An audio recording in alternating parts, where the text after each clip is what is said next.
The date is November the 11th, 1975, and Gough Whitlam prepares to give a statement to Parliament proving the identity of a CIA agent who had been leasing the property of the leader of the opposition country party, Doug Anthony. The CIA publicly denied that Anthony's tenant was in the CIA and threatened to break security relations with Australia after Whitlam had earlier accused the country party of being funded by the CIA. Before Whitlam prepared to take the stand and make the most daring foreign policy move any Australian had ever made, he made an effort to visit the Governor-General John Kerr to propose a half-Senate election. This would resolve the issue of the Liberal-controlled Senate blocking the efforts of the Labor-controlled House. To Whitlam's shock, as he enters Kerr's office, he finds the opposition leader Malcolm Fraser waiting for him. Unable to piece together what's actually going on here, Kerr spells it out for him. Kerr hands Whitlam a letter containing the news Whitlam was dreading. Effective immediately, Gough Whitlam was fired as the Prime Minister of Australia and was to be replaced by Malcolm Fraser. As we enter the new year, we begin with the most dramatic chapter in Australia's political history. These next two episodes of Labor, Liberal and Lies will look at the rise and fall of Whitlam's reformist regime and those involved in the plot to take down our 21st Prime Minister. Today you'll learn all about the scandals that plagued his term and a half in office. Well, may we say, God save the Queen. Because nothing will save the Governor-General.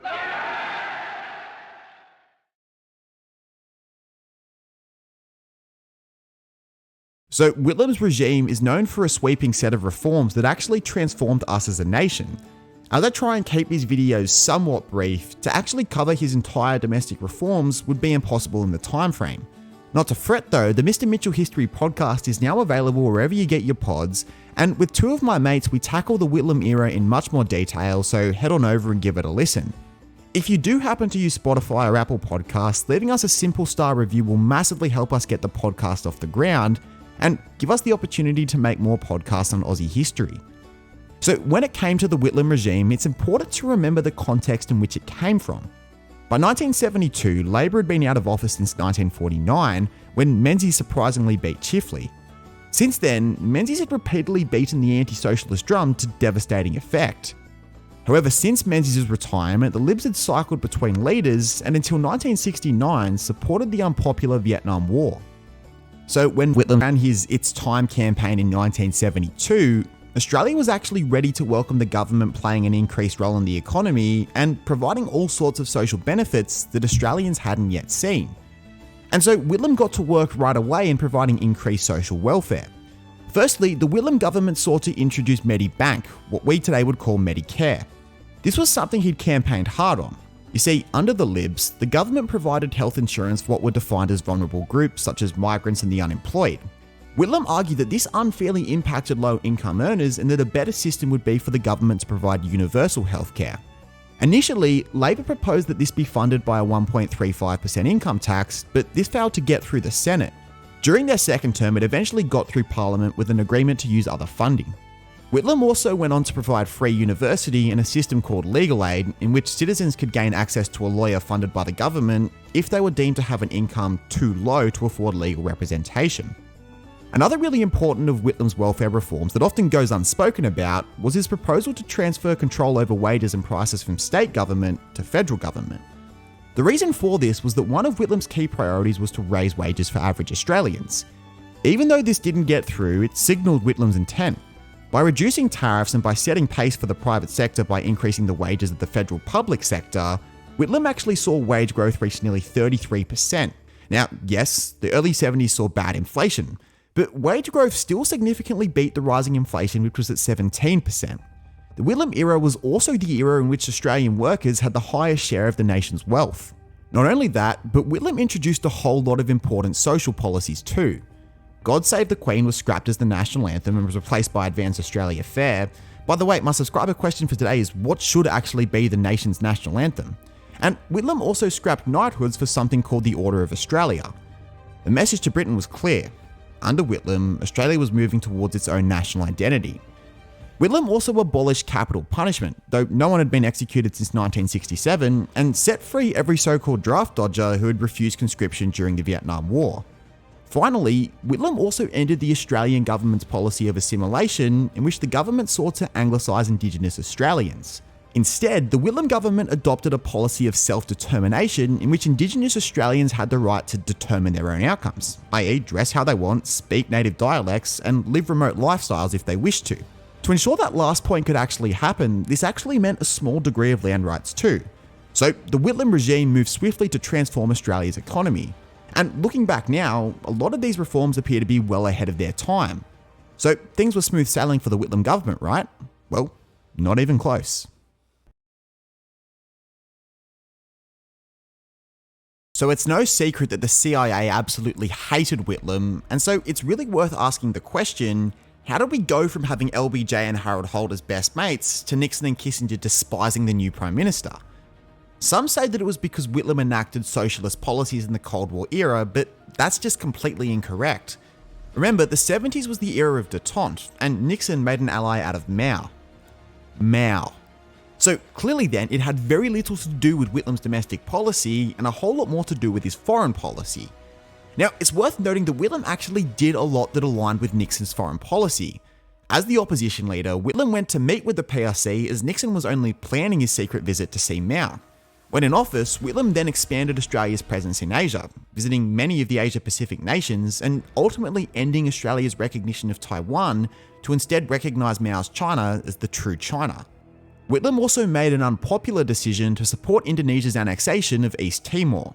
Now, Whitlam later played down his support, but at the time, his argument was that it was too small to be independent and would actually benefit from being incorporated into Indonesia. It's also worth noting that his government formalised independence for Papua New Guinea from Australia in 1975.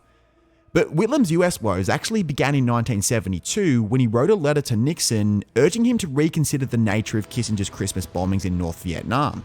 Now, Whitlam's criticisms were actually pretty mild, mainly critiquing the effectiveness in bringing Vietnam to the negotiating table. Suffice to say that Nixon and Kissinger's response was disgust at what it considered its loyal ally. Nixon and Kissinger then decided to freeze out Whitlam and pause all communication with the Australian Prime Minister. In 1973, when Kissinger was asked about Whitlam's upcoming visit, he said that Whitlam needed to be kept in line. But there's even more to the story than just that. In 1972, George Street in Sydney was bombed by a right-wing Croatian separatist group, and in 1973, the Yugoslavian Prime Minister was visiting Australia. Australia was concerned for the safety of the Yugoslav leader, and so this fell well within the remit of ASIO. Now, Whitlam's Attorney General, Lionel Murphy, felt as though ASIO was only concerned with communist left-wing terrorism and gave very little attention to right-wing extremism such as the George Street bombings. Murphy wanted to send a message that basically said, hey, get on top of the right-wing terror while we have the Yugoslav Prime Minister out. And he ordered a raid on ASIO's Melbourne offices. Now, that would annoy the US in of itself, but especially considering ASIO and the CIA shared much intelligence, and the CIA kind of viewed ASIO as an extension of itself. But yet there's still even more to the US's hatred of Whitlam. America owns a surveillance base in Australia called Pine Gap. Now, the treaty to establish this base was signed in 1966 with a lease until 1977. If Whitlam were to serve 2 full terms, he could potentially have chosen not to renew America's Pine Gap lease.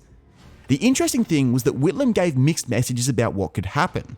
To the Americans, he assured them that he had every intention of renewing their lease, but then in Parliament, he declared that no foreign nation should have a spy base on Australian soil.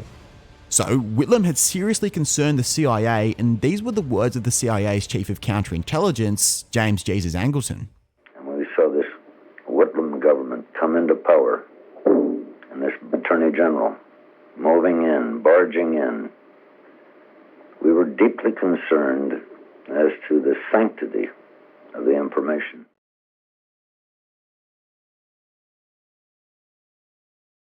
So you'd think that all that CIA stuff would best fall under the issues category for Whitlam, but Whitlam was actually plagued with scandals within his own party. By the way, because you, I assume, have a life, you don't have time to read about Senate resignations from 1975. But as a history teacher, it's kind of my job to know this. So if you are enjoying this, hit that subscribe button so that you only have to watch 15 minutes of what could be hours of researching. Now, the first scandal was to do with this guy, Jim Cairns. Cairns was Whitlam's treasurer, and while in opposition, had actually challenged Whitlam for leadership of the party. Now, Cairns hired a woman by the name of Junie Morosi to be his private secretary. But Morosi didn't really possess any real qualification for the role, and the media started to run with the story that she was hired for her looks. Like I said earlier, Australia was going through inflation in the early 70s, and as Treasurer, Cairns appeared to be distracted by his new love interest. Cairns was also a married man, and though the affair wouldn't be confirmed until much later, the media had a field day with a man doing nothing to prevent Australian savings being wiped out because he was off cheating on his wife. Whitlam was repeatedly asked to comment on the situation, but Whitlam's line was always that Cairns had the right to hire who he saw fit. He was very much a hands-off man-manager. Secondly, there was the 1974 election. Remember that first Medicare bill I mentioned earlier with a 1.35% tax levy? Well, the Senate struck it down twice, and when that happens, it triggers something called a double dissolution. Essentially, when new elections are to be immediately held for each seat in both houses of parliament. As the name suggests, both houses of parliament are dissolved. Whitlam ran against the Liberal leader and soon-to-be arch-nemesis Malcolm Fraser, and surprisingly didn't offer any new campaign promises. Whitlam's tagline was simple: "We're going to continue the program of reform that you elected us to do 2 years ago." Now, Labor won a majority in the House of Representatives, but the Senate was divided. 28 seats to Liberal, 28 seats to Labor, and 2 independents who were more sympathetic towards the Libs. This was the exact situation that Whitlam wanted to avoid, as he now had no majority in the Senate. But it was to get worse. When someone in the lower house resigns, we have a by-election where only that electorate votes for a new representative. However, the Senate is represented by the state rather than by local electorate. So when a senator resigns, the state parliament actually gets to pick a new senator to replace them. I'm sure you can see the issue here. Surely each premier would just put forward someone from their own party. Now, it was convention to not do this because it was seen as poor form, but the Whitlam debacle actually later triggered a constitutional reform to make it illegal. Now, Lionel Murphy, who we met earlier, decided to resign, and the Liberal New South Wales Premier replaced him with an independent, Cleaver Bunton. At the same time, one of those independent senators joined the Libs. So now the Senate had 30 Liberal senators, 2 independent senators, and 29 Labor senators. Follow me so far? Well, to make matters worse, another Labor senator, Bertie Milner, died in office. He was from Queensland, and the super conservative Country Party Premier, Joh Bjelke-Petersen, who we're going to focus on in a later episode, appointed a person called Albert Field. Field was a member of the Labor Party, but wasn't a Labor-approved politician. So why did Petersen pick him? Well, Field hated Whitlam and would happily side with the Libs to take him down. It's like when Obi-Wan technically donned a red lightsaber in the Clone Wars. So now the situation was perilous for Whitlam. He was completely outgunned in the Senate and relied on Malcolm Fraser to permit his Liberal Party to allow legislation to get through the upper house. However, Fraser knew it would look terrible to prevent Whitlam from passing laws considering he was elected, and said he'd only block Whitlam's agenda if the Labor Party committed a reprehensible act. At every minor scandal, Fraser was asked if this was the reprehensible act he was waiting for, but it wouldn't actually come until 1975. Now, throughout Whitlam's second term, his Minister for Resources, Rex Connor, had a bold plan to nationalise Australia's mines so that Australians would effectively own its own resources. Because we're not the Soviet Union, we were never going to do this by force, and so instead the government needed to buy majority shares in these private companies. With inflation running so high, the government couldn't just print off money to make the purchase, and so instead Rex Connor went looking for a mega loan, and he found it with a Pakistani banker called Tirath Khemlani. Khemlani didn't have the money himself, but he had the connections to get the loan and said that he could source Connor with a $4 billion loan.